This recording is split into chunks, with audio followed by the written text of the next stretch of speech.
Olá pessoal, tudo bem? Hoje iremos dar início aos nossos conteúdos do terceiro bimestre, tá? São os conteúdos que estão presentes no caderno 3 de vocês, tá? E hoje iremos iniciar o módulo 13, parte de calorimetria e propagação de calor. Já de início, como das outras vezes, peço desculpas pelo formato das aulas, tá? Continuo enfrentando algumas dificuldades para poder estar transmitindo o conteúdo para vocês. Sei que não é o ideal, mas a gente está se esforçando ao máximo para podermos prosseguir com os estudos e vocês já que estão sendo tão prejudicados e que não sejam tão mais ainda prejudicados, tá? Então peço compreensão a todos e vamos prosseguir com a esperança de que isso melhore, ok? Mais uma vez, desculpas. Então vamos iniciar nossos estudos em relação à calorimetria. Depois, mais a seguir, iremos estudar a propagação de calor. Como tínhamos visto nos últimos conteúdos relativos à termologia, né, escalas termométricas, a diferença de temperatura entre os corpos, tá? Ela existe em virtude da intensidade ou não da agitação das moléculas desses corpos. E para que um corpo ele tenha a sua temperatura aumentada ou diminuída, ele precisa receber ou transmitir uma determinada energia. E essa energia ela é chamada de calor, tá? Então o calor será essa energia térmica que irá provocar a mudança de temperatura dos corpos, tá? E ela é trocada, né? Essa energia térmica é trocada entre os corpos com temperaturas diferentes. Então, por exemplo, se eu tenho dois corpos, um corpo A e um corpo B, e eles possuem temperaturas diferentes, tá? Então, entre esses dois corpos, A e B, irá ocorrer a transmissão de calor. E o calor sempre vai estar saindo, né? Partindo do corpo com maior temperatura, ou seja, que possui maior agitação das moléculas, para o corpo de menor temperatura, ok? Então, em calorimetria, a gente vai estar estudando a troca de calor entre os corpos, suas causas e consequências, tá? Então, como eu tinha dito anteriormente, ele está apenas ratificando aqui o que eu tinha comentado, de que para que os corpos troquem calor, além das temperaturas diferentes, depende também das características dos corpos, ou seja, dos materiais que compõem os corpos, tá? O tipo de material que compõe os objetos, tá? Dessa forma, a gente vai ver alguns conceitos importantes, tá? Em relação à calorimetria. O primeiro deles é a capacidade térmica de um corpo, tá? A capacidade térmica demonstra como os corpos se comportam em termos de variação de temperatura ao trocarem a mesma quantidade de calor, tá? Então, capacidade térmica vai ser a divisão entre a quantidade de calor e a variação de temperatura do corpo, tá? O quanto que a temperatura desse corpo vai variar quando ele receber uma determinada quantidade de calor, tá? Então a capacidade térmica ela é medida no Sistema Internacional de Medidas por caloria dividido por graus Celsius, tá? Então a representação de capacidade térmica é a letra C maiúscula, tá? O Q maiúsculo é a quantidade de calor e o delta θ, esse aqui, ó, é a variação de temperatura.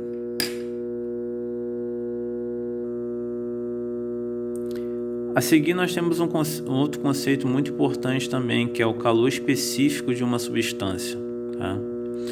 Essa grandeza ela associa a troca de calor ao material que compõe o objeto, tá? Então o calor específico ele é medido pela letra C minúscula, representado pela letra C minúscula, e vai ser medido através da divisão entre capacidade térmica do corpo dividido pela quantidade de massa daquele corpo, tá? Então a unidade no Sistema Internacional de Medidas do calor específico ela é caloria dividido por gramas vezes graus Celsius, tá? Então o C minúsculo representa o calor específico, o C maiúsculo representa a capacidade térmica e o M a massa do objeto, tá? A seguir temos uma observação para a gente tentar compreender um pouco melhor o significado do calor específico, tá? Então temos a seguinte observação: o calor específico do ferro é 0,11 calorias dividido por grama vezes graus Celsius. O que significa dizer que quando 1 grama de ferro troca 0,11 calorias com a vizinhança, ocorre a variação de temperatura de 1 grau Celsius. Ou seja, quanto maior for a quantidade de massa da substância, né? No caso do nosso exemplo, o ferro, maior vai ser a necessidade de calorias, né? De quantidade de calor para aumentar essa variação de temperatura, certo? Então, quanto maior o calor específico da substância, maior vai ser essa necessidade de calorias para que a temperatura da substância varie de temperatura, né? A temperatura varie, no caso, tá?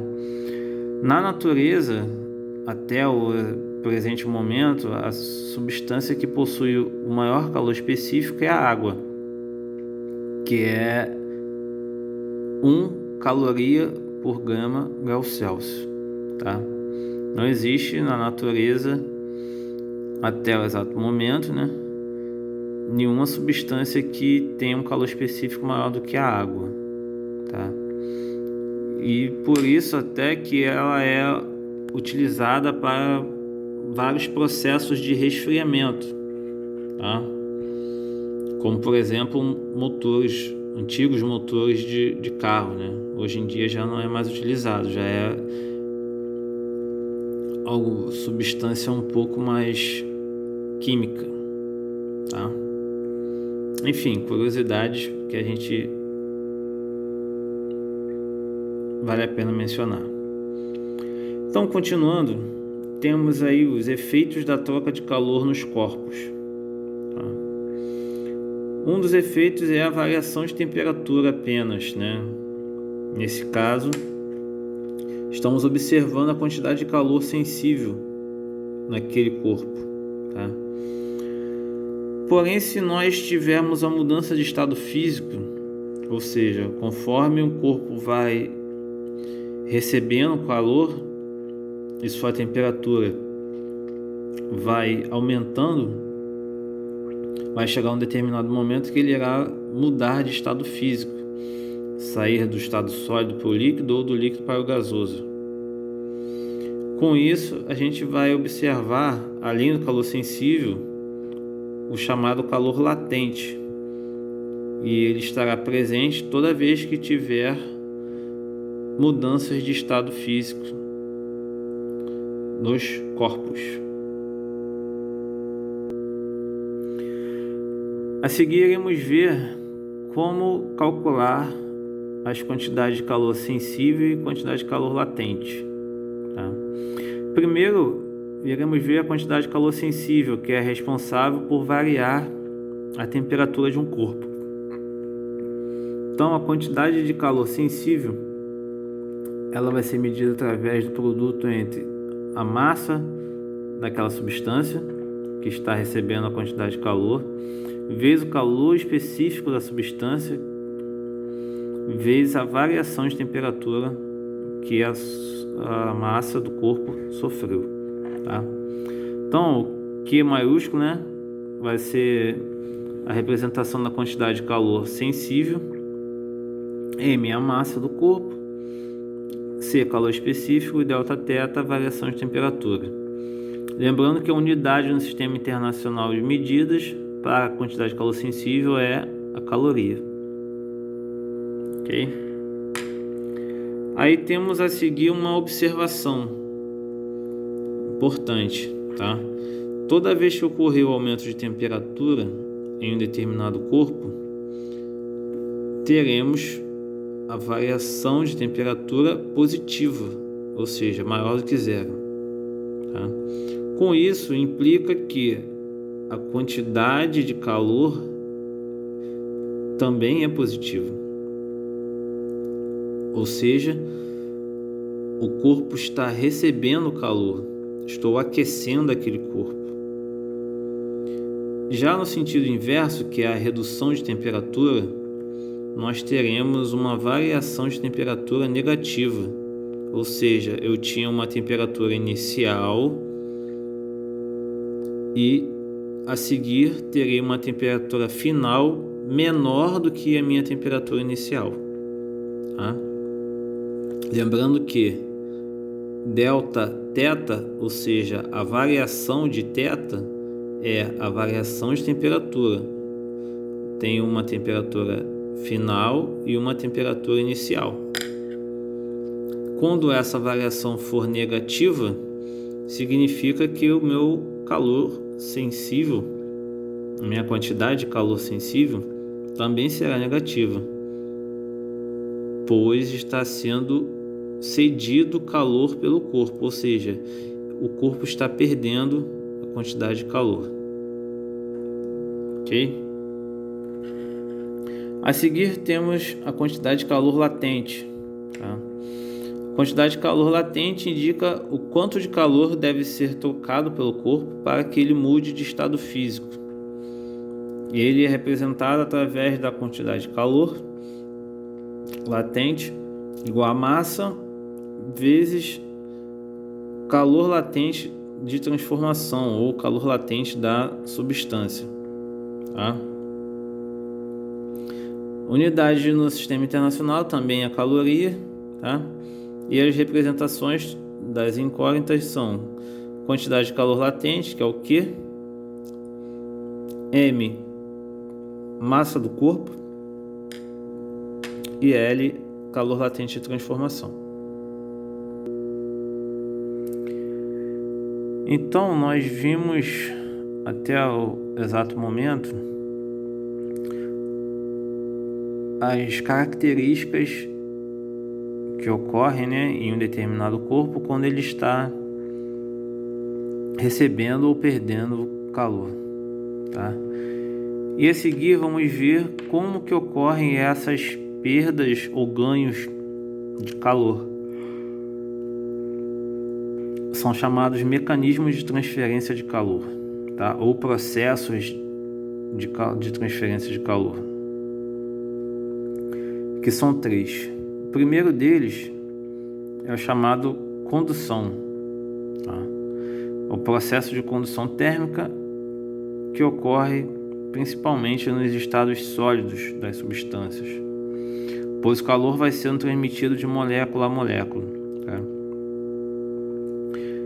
Então, se nós estivermos, por exemplo, segurando a ponta de uma barra de ferro, né, comprida, e nós aquecermos a outra extremidade da barra de ferro em que estamos segurando, em seguida, esse calor de uma extremidade será transmitido até a outra extremidade. Consequentemente, irá aquecer as nossas mãos, né, no caso que esteja segurando a barra de ferro. Tá? Já o próximo processo de transmissão de calor é o chamado convecção, e ele consiste no transporte de energia térmica por meio de parte desses materiais. Isso ocorre nos fluidos, ou seja, os líquidos e gases, gerando assim a corrente de convecção. Tá? Situações que nós podemos presenciar a convecção é a instalação de ar-condicionados, por exemplo. Os ar-condicionados, principalmente, né, primordialmente, eles são instalados na parte superior dos cômodos, né, na parte de cima, próxima ao teto. Por quê? Como eles estão dissipando, né, um vento com a temperatura baixa, ou seja, estão tentando resfriar aquele ambiente, quanto mais alto estiver presente o ar-condicionado, maior será a eficiência daquele aparelho. Pois se ele estiver próximo ao chão, a tendência do ar frio é ele descer. Então, como ele já está na parte baixa do cômodo, ele não vai resfriar o ambiente de forma eficaz. Então, se ele estiver próximo ao teto, à parte superior do cômodo, ele vai conseguir resfriar aquele ambiente com maior eficácia, pois conforme o vento frio, né, for descendo, assim que for saindo do aparelho, ele vai resfriando o ambiente, consequentemente diminuindo a temperatura do local. Ok? E o terceiro método de transmissão de calor é a radiação, e ela consiste na transmissão de calor através das ondas eletromagnéticas. E esse método de transmissão de calor é o único modo de propagação de calor no vácuo, e é justamente o que mantém aqui o nosso planeta em condições habitáveis, né? Pois com a transmissão de calor do Sol através do vácuo que vai percorrendo entre a distância do Sol até o nosso planeta, essas ondas eletromagnéticas chegam até nós e conseguem transmitir o calor, mantendo assim as condições de sobrevivência do nosso